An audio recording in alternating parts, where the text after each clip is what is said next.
It started with a bang, a SWAT team kicking down the wrong door. What followed was a fight for justice that exposed a system willing to sacrifice innocent lives. Theron Duval heard it before, the sharp crack of wood splintering under force. But never here. Not in his own apartment in Tucson, Arizona. The sound was sudden, violent, and it shattered the calm of the evening like a thunderclap. Before he could react, a blue arc of electricity flashed through the air. Linden gasped sharply, her body jerking as the taser hit her. She collapsed to the floor, trembling uncontrollably. "Linden!" Theron's voice was low but steady, cutting through the chaos. The SWAT team burst in, guns drawn, shouting orders that collided in the cramped space. Their faces were tense, eyes wild with adrenaline, but their target was clear. They thought this was the right place, but it wasn't. Officer Joss Querrell's finger tightened on the trigger the moment Linden moved. She had only been reaching for her phone, but to him it looked like a threat. The taser fired without hesitation. Theron didn't yell. His voice came out calm, almost detached. "That's my wife, you tased." The room froze. Querrell's grip on his rifle faltered. Another officer, Rhett Salm, muttered under his breath, his eyes flicking between Theron and Linden. The tension thickened, suffocating. Theron knelt beside Linden, who was still shaking, eyes wide with shock. He gently turned her over, his hands steady despite the storm inside him. "Linden, it's okay.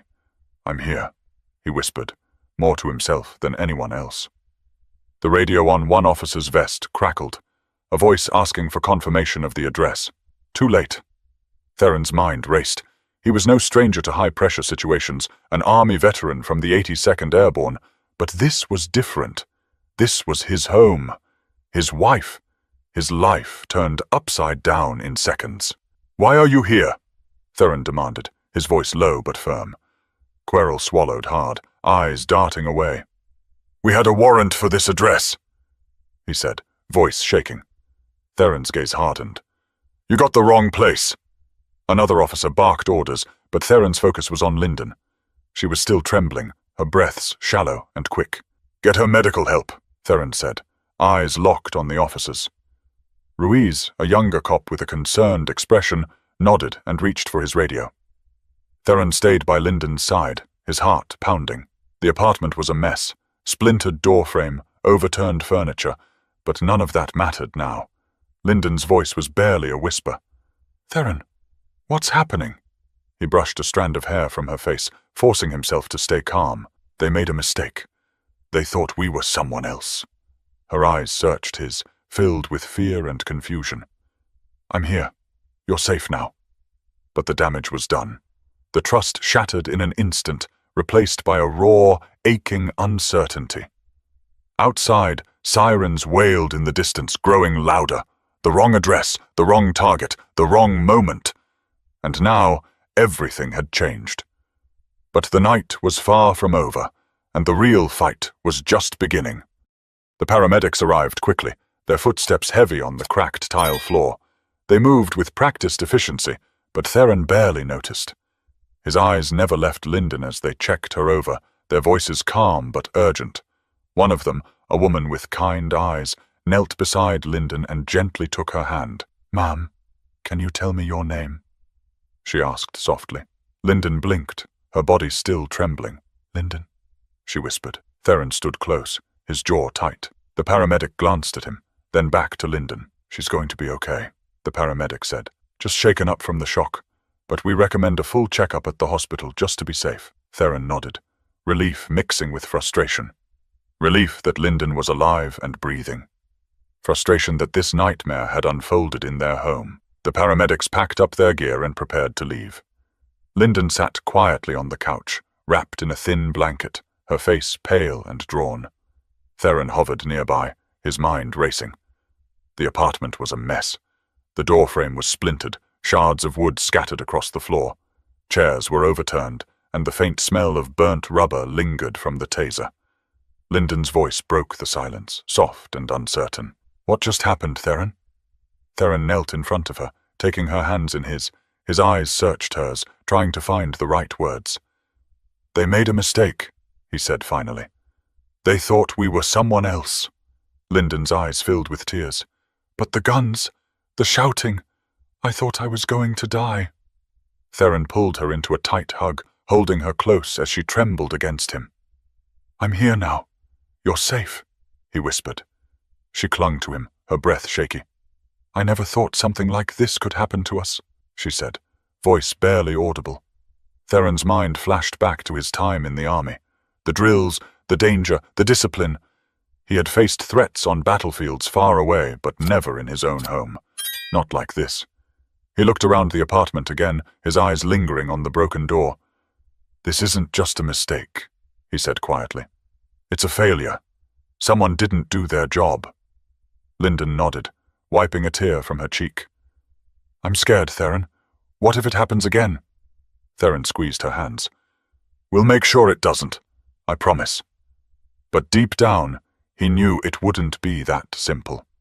The officers were still in the apartment, talking quietly among themselves. Theron caught snippets of their conversation, words like warrant, wrong address, and protocol. Officer Querrell avoided Theron's gaze, his earlier confidence replaced by unease. Theron stepped forward, his voice firm. "I want a full explanation. Now." Querrell hesitated, then nodded. "We're reviewing the paperwork. It looks like there was a mix-up with the address." Theron's eyes narrowed. "A mix-up that nearly cost my wife her life." Another officer, Salm, muttered something under his breath. But Theron didn't miss it. "Is this how you do your job? By breaking down doors and shooting first, asking questions later?" Querrell's face flushed. "We were acting on orders." Theron shook his head. "Orders don't give you the right to hurt innocent people." The room fell silent, the weight of the moment pressing down on everyone. Linden stood slowly, leaning on Theron for support. "I want to go to the hospital," she said quietly. Theron nodded, helping her to her feet. As they prepared to leave, Theron glanced back at the officers. "This isn't over," he said. Outside, the night air was cool but felt heavy. The flashing lights of police cars painted the street in red and blue.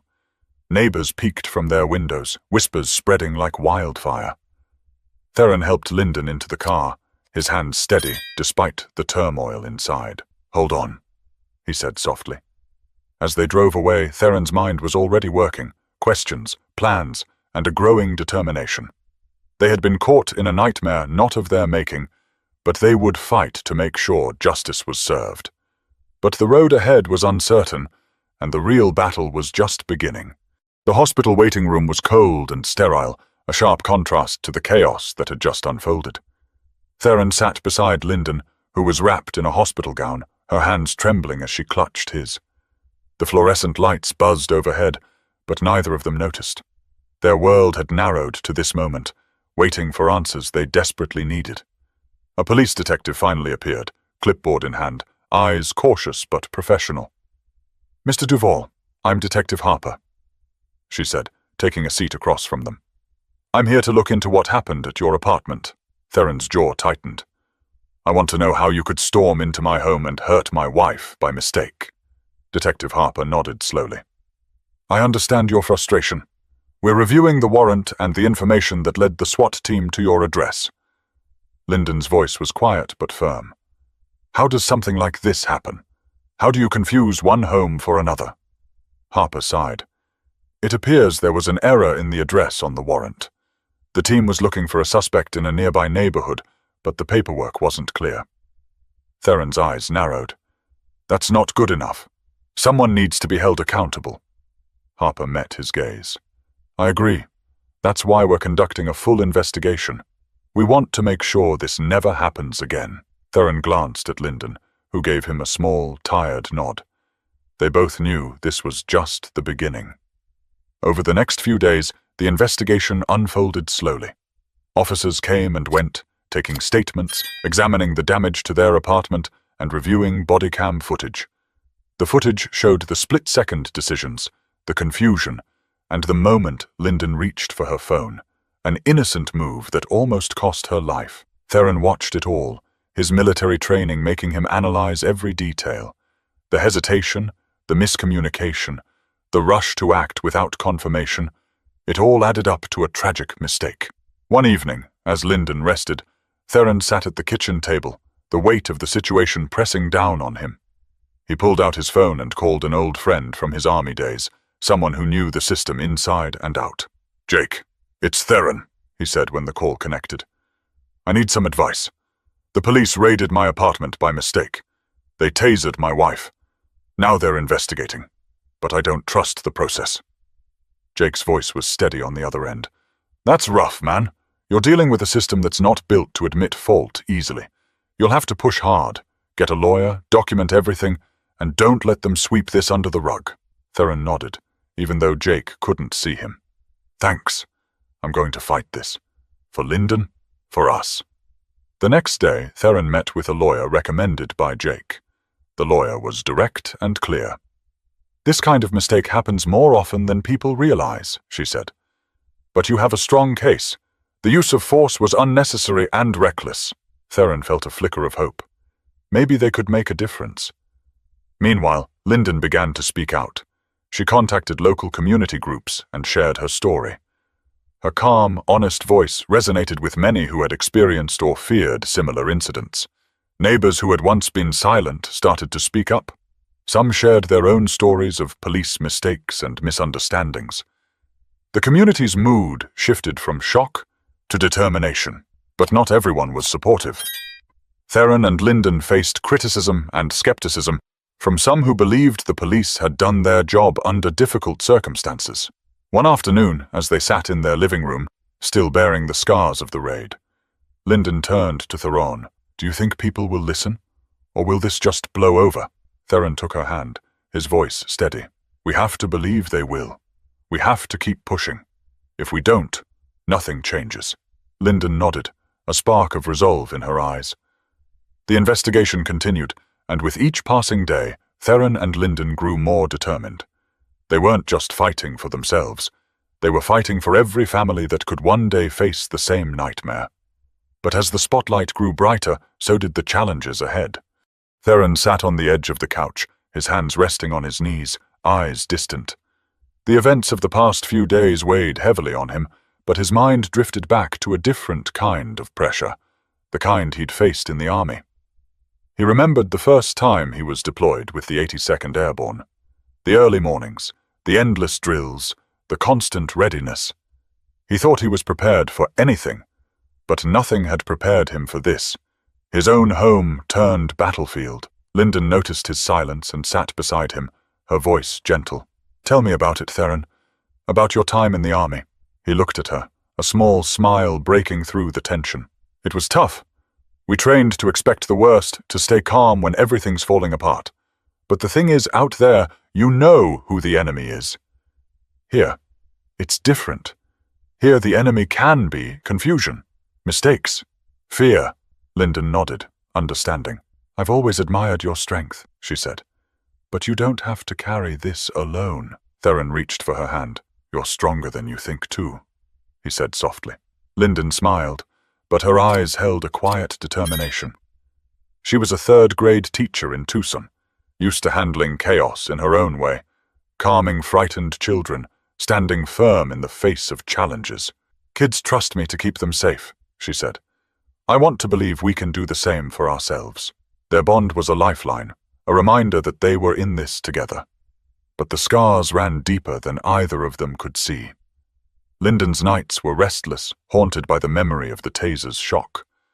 Theron's days were filled with a simmering anger he struggled to control.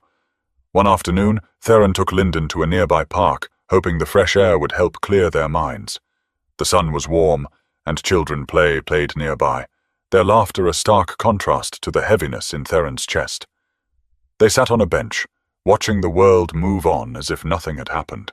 Linden broke the silence. "Do you think people understand what it feels like? To be treated like a threat in your own home?" Theron shook his head. "No, most don't. They see the uniform, the badge, and assume safety. But sometimes that safety feels like a lie." Linden squeezed his hand. "We have to tell our story. Not just for us, but for everyone who's been silenced." Theron nodded, a new resolve building inside him. Their story was more than a personal tragedy. It was a call for change. As they walked back to their apartment, Theron glanced at the broken doorframe, a reminder of the night that changed everything. "We'll rebuild," he said. "Not just this place, but trust. Between us and the people who are supposed to protect us." Linden smiled, hope flickering in her eyes. "We'll make sure they listen." But healing would take time, and the fight for justice was only getting started. News of the incident spread quickly through Tucson. The local media picked up the story, framing it as a case of police misconduct. Some news outlets highlighted Theron's military background, casting him as a wronged veteran. Others focused on Linden's role as a teacher, portraying her as an innocent victim. The community responded in waves of outrage and support. Neighbors organized a rally outside the Duvall's apartment complex, holding signs that read, "Justice for Theron and Linden," and "Accountability Now." Friends and colleagues donated to a fund to help them cover legal expenses and repair the damage to their home. But not everyone was sympathetic. Some online commenters accused Theron and Linden of exaggerating the incident, questioning their motives, or defending the police. The online debate grew heated, filled with misinformation and personal attacks. At Linden's school, parents were divided. Some expressed concerns about their children's safety, wondering if the police had a legitimate reason to target the neighborhood. Others rallied around Linden, praising her courage and commitment to her students. One parent, Sarah, approached Linden after class. "I'm so sorry for what happened to you and Theron," Sarah said. "We're all behind you." Linden smiled, grateful for the support. "Thank you, Sarah. It means a lot." But another parent, Mr. Johnson, confronted Linden in the parking lot. "I'm worried about my child's safety," he said, his voice terse. "I don't want any trouble near the school." Linden met his gaze calmly. "I understand your concerns," she said, "but I assure you, this incident has nothing to do with the school. I'm still committed to my students." The mixed reactions took a toll on both Theron and Linden. They felt exposed and vulnerable, their private lives suddenly thrust into the public eye.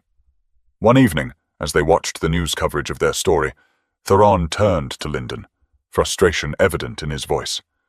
"I can't believe how twisted this has become," he said. "People are taking sides, making assumptions, without knowing the truth." Linden took his hand, her touch grounding him. "We can't control what others say or think," she said. "But we can control our actions. We can keep speaking out, keep fighting for what's right." They decided to hold a community meeting at a local church, inviting neighbors, police officials, and community leaders to discuss the incident and find ways to prevent similar mistakes in the future. The meeting was tense but productive. Theron and Linden shared their story, emphasizing the need for better training, clearer communication, and greater accountability within the police department. 12. Some police officials expressed remorse for the mistake and pledged to review their procedures. Others defended their actions, citing the challenges of law enforcement. Despite the disagreements, the meeting ended with a sense of hope. People from different backgrounds and perspectives had come together to listen, learn, and find common ground. But as the days turned into weeks, Theron and Linden realized that changing hearts and minds would be a long, difficult process. The community was divided, the police department resistant to change, and the legal battle was just beginning. But the seed of change had been planted, and Theron and Linden were determined to nurture it. Theron sat across from his lawyer in a small, cluttered office downtown. The walls were lined with bookshelves filled with legal texts and case files, but none of that mattered as much as the conversation they were having. "We have a strong case," his lawyer said, folding her hands. "The use of force was clearly excessive. The taser on your wife was unjustified, especially given the mistaken address." Theron nodded, his expression hardening with resolve. "I want accountability. Not just for us, but so this doesn't happen to anyone else." His lawyer smiled slightly. "That's the right attitude. We'll file a civil rights lawsuit against the police department. It won't be easy, but it's necessary." Theron left the office feeling a mix of determination and exhaustion. The legal battle ahead was daunting, but he knew it was the only way to seek justice. Back at home, Linden was reviewing statements and documents, helping Theron prepare. Despite everything, she remained a pillar of strength. "We have to be ready for pushback," she said. "They'll try to discredit us, make this about anything but their mistake." Theron looked at her, admiration in his eyes. "You're incredible." She smiled softly. "We're in this together." The next weeks were a whirlwind of meetings, interviews, and court appearances. Theron faced police officials who tried to justify their actions, lawyers who questioned his every move, and media scrutiny that sometimes felt overwhelming. But he never wavered. During one hearing, Theron spoke directly to the judge. "This isn't just about me or my wife. It's about the trust between the community and those sworn to protect it. That trust was broken that night. It needs to be repaired." Outside the courthouse, supporters gathered, holding signs and chanting for justice. Linden stood beside Theron, their hands clasped tightly. The fight was far from over, but every step forward was a victory. Theron also reached out to local advocacy groups focused on police reform. He shared his story at public forums, using his voice to push for better training and stricter accountability measures. One evening, after a long day of meetings, Theron and Linden sat on their porch, the city lights twinkling in the distance. "I never imagined I'd be fighting this kind of battle," Theron said quietly. Linden leaned her head on his shoulder. "Neither did I. But together, we're stronger than any mistake." But the road to justice was filled with obstacles, and Theron knew they had to stay vigilant. The fight for justice took a heavy toll on Theron and Linden.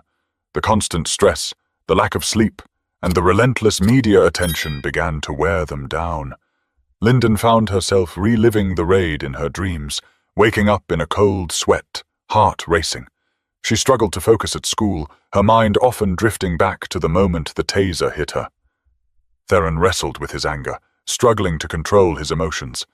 He found himself snapping at Linden, isolating himself from friends, and questioning whether he was doing enough. One night, Linden sat at the kitchen table, tears streaming down her face.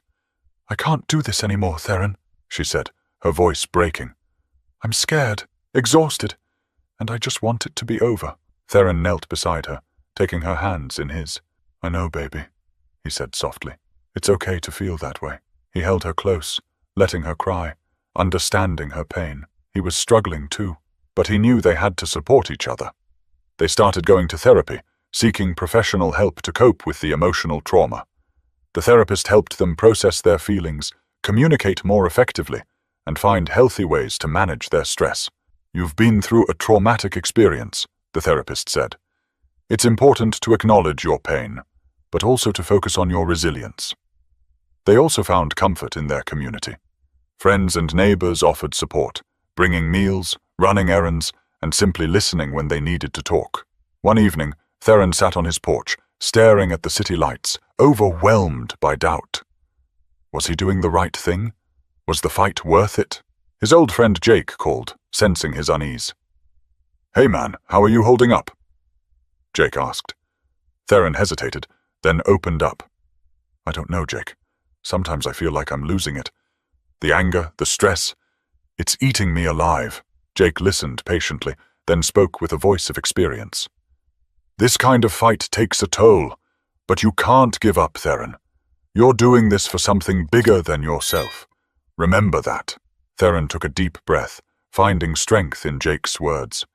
He realized he wasn't just fighting for Linden and himself. He was fighting for a better future, where police mistakes were met with accountability and where communities felt safe. The next day, Theron and Linden woke up with a renewed sense of purpose. They were still scarred, still struggling, but they were determined to keep fighting. But as they pushed forward, they uncovered a truth that would change everything. Theron sat at his kitchen table, the soft glow of the lamp casting long shadows across the scattered papers and documents before him. The legal battle was dragging on, but something new had come to light. Evidence that suggested the raid wasn't just a simple mistake. He had received an anonymous tip from a source inside the police department, someone who wanted to expose deeper problems. The tip included internal emails and memos showing that the warrant had been rushed through without proper verification. Officers had been pressured to act quickly, even if the information wasn't fully accurate. Theron's heart pounded as he read the documents. This wasn't just a one-off error, it was part of a larger pattern of negligence and poor communication. He called Linden immediately. "We need to talk," he said, voice low but urgent. When Linden arrived, Theron laid out the evidence. Her eyes widened as she absorbed the implications. "This changes everything," she said. "It means the department knew the risks, but ignored them." Together, they decided to share this information with their lawyer and the media. The story broke quickly, stirring public outrage and renewed calls for police reform. Community leaders demanded transparency, and the police department was forced to launch an internal review. Officers involved in the raid faced disciplinary action, and the department pledged to overhaul its warrant process. Theron and Linden became symbols of a movement pushing for change. Their courage inspired others to speak out about their own experiences with police mistakes and misconduct. But the journey wasn't easy. They faced resistance from some officials who tried to downplay the findings or discredit the sources. Threatening messages arrived, and the couple had to take extra precautions for their safety.